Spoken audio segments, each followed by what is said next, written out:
COP23. A COP30 em Belém do Pará, dentro da sua leitura, eu sei que ninguém é pitonisa, não estamos no oráculo de Delfos, mas é possível imaginar que ela possa obter algum êxito? Olha, Marco, primeiro, obrigada pelo convite. Acho que o Visão Crítica está chegando numa hora muito importante, onde a gente precisa criar espaços de diálogos.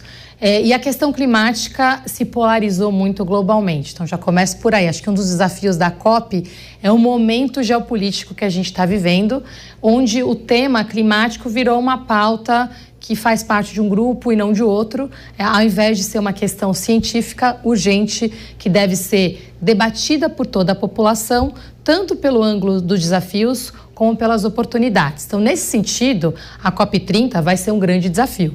Ela também vai estar acontecendo no momento aqui de 10 anos do Acordo de Paris, no momento de inflexão climática, que eu tenho certeza que o professor Carlos, os dois Carlos aqui vão falar muito bem, e que a gente o relatório da Organização Mundial de Meteorologia de 2 semanas atrás foi muito preocupante, né? Tudo que a gente estava trabalhando é para o cenário de 1,5 graus, e a gente está agora com estatísticas dizendo que a gente está indo para um caminho ali já de 2,7.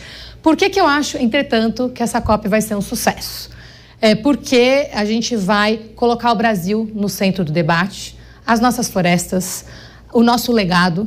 E o Brasil é a única grande nação no mundo hoje que tem boas relações diplomáticas com todo mundo e onde a economia de baixo carbono é a única saída para um modelo de desenvolvimento econômico próspero, onde a gente pode reduzir desigualdades e criar oportunidade de emprego e renda para a população. Então, ou seja, a nossa saída econômica no Brasil é uma revolução verde. Por favor, Carlos Bucuí, a sua análise dessa mesma questão, da questão da COP30 em Belém do Pará. Sucesso ou não?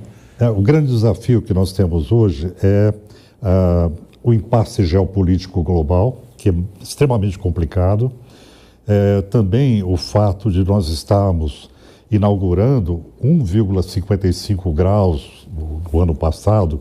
Isso representa um novo status, né, um novo estágio do que se temia no Acordo de Paris, e agora nós estamos aí nessa perspectiva. Então nós temos um problema que é físico, que é climático, e nós temos um problema político global, né? E aí eu queria enfatizar a perda do multilateralismo global, que ocorre por conta da posição do governo Trump e também de outros países, né, que são, eu diria, a forma mais simples de classificar, negacionistas, né, negacionistas do clima. E isso reacende a sanha da indústria do petróleo, porque você tem, claro, um jogo de interesses imenso nesse processo. Então, a questão é como fazer frente a esse estado de coisas que a gente chama de incerteza radical. Incerteza porque a questão climática é um estado de incerteza e, além disso, é uma incerteza política, geopolítica global. E aí, a ausência da Organização Mundial da Saúde, a ausência da ONU, não é? Desses grandes players supranacionais que desapareceram por uma perda do multilateralismo colaborativo, né? Então, essa é a marca do momento histórico hoje, é ambiental, e o Brasil vai ter que enfrentar essa situação como protagonista, né? E como interlocutor dentro desse grande processo. Professor Carlos Nobre, como é que o senhor, primeiro agradecendo o senhor ter aceito o nosso convite, como é que o senhor avalia a COP30, os desafios da COP30? Sem dúvida, como isso já foi mencionado pelos colegas aí, nós estamos numa situação muito crítica. Nunca o planeta esteve com esse clima, com essa emergência climática que nós estamos aqui desde que existem nossas civilizações aí por 10 mil anos. E de fato, não há a menor dúvida que a COP30 terá que ser a mais importante das 30 COPs. Por quê? Porque o risco de nós já atingirmos muito rapidamente essa temperatura que o Acordo de Paris e a COP26 em 2021 em Glasgow acertaram, não deixar a temperatura passar de 1,5 graus. Mas isso, a ciência, naquela época, 2021, ela indicava, para não passar de 1,5 graus, nós teríamos que reduzir 43% das emissões até 2030 em relação a 2019 e depois zerar o saldo de emissões todas até 2050. Só que se a gente atingir 1,5 graus muito antes disso, como a Patrícia já falou, nós podemos chegar a passar de 2,5 graus em 2050. Esse é um ecocídio. Se nós chegarmos a 2,5 graus em 2050, nós vamos criar uma situação que nós chamamos aí, vamos explodir um grande número de pontos de não retorno. Vamos extinguir milhões de espécies de plantas e animais no mundo, inclusive praticamente todos os recifes de corais. Nós vamos derreter grande parte do solo congelado da Sibéria, norte do Canadá e norte do Alasca, chamado permafrost. Nós vamos perder praticamente quase toda a Amazônia. Isso vai gerar uma quantidade tão gigantesca de gases na atmosfera, mais de 500 bilhões de toneladas, e nós vamos atingir 3 a 4 graus em 2100. 3 a 4 graus, nós vamos tornando o país inabitável. Então, não há dúvida, a COP30 terá que ser a mais importante das 30 COPs. Todos os países terão que assumir compromissos de zerar as emissões muito antes de 2050, não mais do que 2040. Patrícia, com base no que vocês expuseram, como garantir que as decisões, por exemplo, da COP30, tendo em vista esse momento, como destacou agora o professor Carlos Nobre, de ecocídio, se os dois maiores poluidores, vamos falar numa linguagem mais vulgar, né? China e Estados Unidos, continuam com as suas atividades, ou não sei se eu estou sendo injusto, sem grandes alterações, ou seja, olham só o crescimento da economia, pouco se importando com a proteção do meio ambiente. É uma ótima pergunta, Marco. Eu vou trazer até para o meu campo, que o meu campo é o da economia, do desenvolvimento econômico.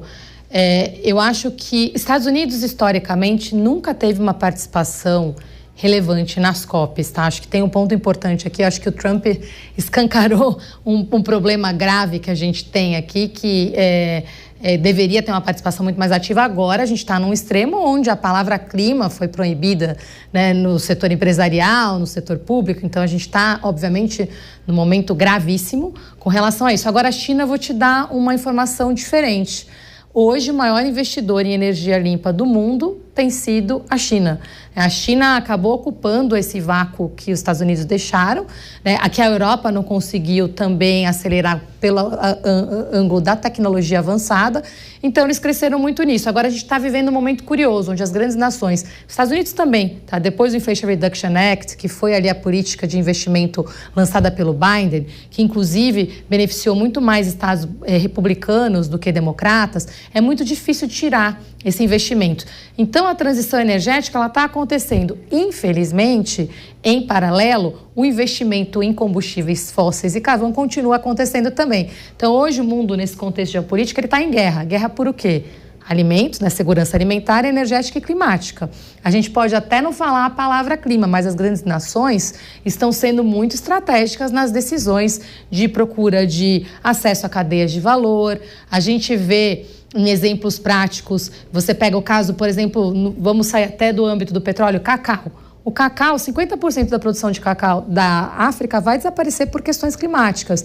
Você vê os maiores off-takers, compradores de cacau do mundo inteiro, super preocupados e já recolocando a sua produção para onde? Brasil, América Latina. Então, a economia, pelo ângulo mais prático, está se mexendo e eles estão entendendo que o custo da inação é muito mais alto do que o da ação. Agora, o que eu acho que precisa acontecer nessa COP? Uma coisa diferente, que é uma participação mais ativa do setor privado, das decisões grandes que vão acontecer. A questão do 1,3 trilhões é fundamental, que como a gente vai alocar recursos para a transição para essa economia de baixo carbono.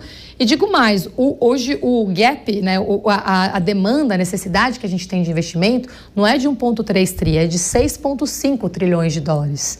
Então, é um investimento que a gente precisa fazer numa escala e principalmente velocidade sem precedentes. Então, para isso, o que a gente precisa? Setor público, privado e social trabalhando na mesma direção.